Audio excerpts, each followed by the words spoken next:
Je t'explique comment utiliser le leg curl allongé de chez Basic Fit.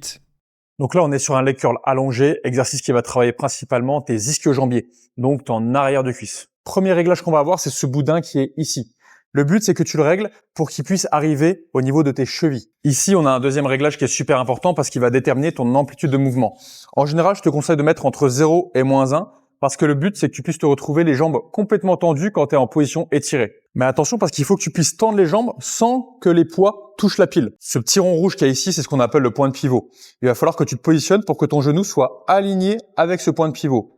Si tu es mal positionné, tu vas sentir que le rondin a tendance à rouler sur ton mollet durant le mouvement. Exemple ici, tu vois que je suis mal positionné par rapport au point de pivot.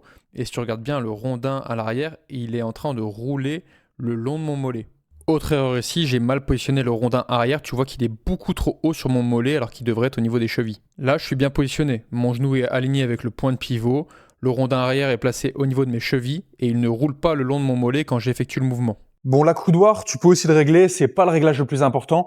Ce qu'il faut, c'est que tu sois dans une position confortable et solide, que tu aies une sorte de position de gainage avec le coude aligné sous l'épaule quand tu vas te mettre dans la position. Allez, on y va. Donc, j'ai effectué mes réglages. Je me positionne, le genou aligné avec le point de pivot. Je me mets dans la position tranquillement, les coudes posés sur l'accoudoir, coudes alignés sous l'épaule comme une position de gainage. Et là, je vais ramener les talons vers les fesses et je vais revenir en contrôlant.